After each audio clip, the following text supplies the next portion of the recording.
우린 무엇을 예술이라고 부를까요? 하루하루 무언가 성실히 기록하는 것도 예술가의 일이라고 할 수 있을까요? 혹은 어떠한 것들이 쌓였을 때 작품이 될 수 있을까요?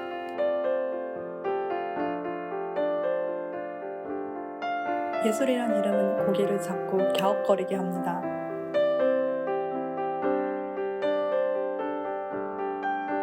여기 매일매일 흘러가는 시간 속에서 자신에게 다가온 순간을 절실히 붙잡는 이들이 있습니다.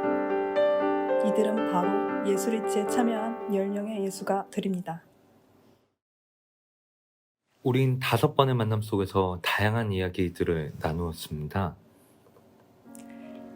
그 이야기 속에는 잘 보이지 않고 들리지 않지만 세계를 투영하는 것들, 작지만 소중한 것들, 돌보고 기억해야 되는 것들, 두려워서 아직 마주하지 못하는 것들, 성공이나 성과로 불리지 못하는 것들, 그럼에도 불구하고 꾸준히 하루하루 무언가를 만들어가는 일상들, 세상의 무수한 빛깔과 풍경들이 있었습니다. 혼자라면 마주하기 어려웠을 생각과 고민들이 함께하는 시간 속에서 용기를 가지고 다시 새롭게 보도록 만들었습니다. 누군가에게 이상하게 보이지는 않을까? 어떤 평가를 받는 것은 아닐까? 하는 두려움을 내려놓고 각자의 질문과 경험들을 나누었습니다. 이 만남이 서로에게 어떻게 연결되어 어떤 자국과 흔적을 남기는지 바라보았습니다. 그리고 어떻게 다음을 함께 모색할 수 있을지 탐색했습니다. 작업의 결과물에서 보이지 않은 것들은 어디로 가는 것일까? 전시에서 보여지는 것만이 중요한 것일까? 예술의 형식도 새롭게 발명될 수 있지 않을까? 예술일지와 함께하는 여정 속에서 일상의 조각들을 다시 들여다보기도 하고 처음으로 작업 노트를 써보기도 하고 공구와 장비를 다루며 몸으로 부딪혀보기도 하며 낯선 공간에서 설치를 어떻게 하면 좋을지 전시를 오픈하기 전까지 많은 고민이 있었습니다. 하지만 모두들 그 시간 속에서 자신만의 항해를 시작했습니다. 무용의 가치들과 실험들은 당장 눈에 보이지는 않습니다. 하지만 자신의 내면 안에서 그 변화는 일어나고 있다는 것을 알아챈 순간이었습니다. 10명의 예술가는 3달이라는 시간 동안 이곳에 잠시 닷을 내리고 자신의 행선지를 소개했습니다.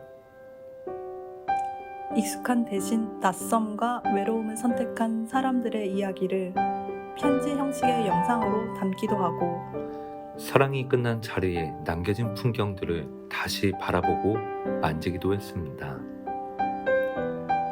우리 주변에 억압된 존재들이 자유롭게 세상을 누릴 수 있는 세계를 상상해 보기도 하고요. 은행나무의 꼬리라는 이제껏 보지 못했던 아름다움을 발견해 드로잉으로 그리기도 하고 세상의 자리들을 다양하게 호명하며 자신만의 방법으로 이름을 지어보기도 했습니다. 무언가를 그리는 과정을 통해서 삶의 소중한 단면들을 발견하기도 하고요. 미지의 세계를 넘나들며 자신에게 다가오는 것들을 기억하기 위해 사진을 찍기도 했습니다.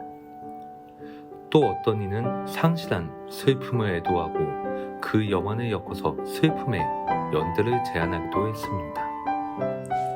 아주 작고 소중한 장면들이 모여 영상이 완성되는 순간을 향해 내딛어 보기도 하고 여성들의 연대 속에서 몸을 재발견하고 서로를 치유하는 자리를 마련하기도 했습니다. 그중 몇 명은 자신의 작업을 통해 사람들과 직접 만나보기도 했습니다. 무언가의 자리 워크숍에서는 유리돌멩이를 쌓으며 서로의 소망을 응원하기도 하고 마음공예 워크숍에서는 마음의 풍경을 만다라로 표현해보는 시간을 가졌습니다. 전시에 방문해주신 분들은 우리가 남겨놓은 빈칸 위에 나만의 예술일지로 한 페이지씩을 더했습니다. 이제 전시는 끝나고 물리적으로 떨어져 있지만 우리의 삶이 여전히 연결되는 감각을 마주합니다. 짧은 시간, 깊게 나누었던 시간들을 통해 어느덧 또 다음을 향한 발견과 질문, 탐구와 실천을 이어가고 있으니까요. 예수는 날마다 사랑하는 것의 새로운 면을 알게 해준다는 한 참여자의 말이 기억에 남습니다.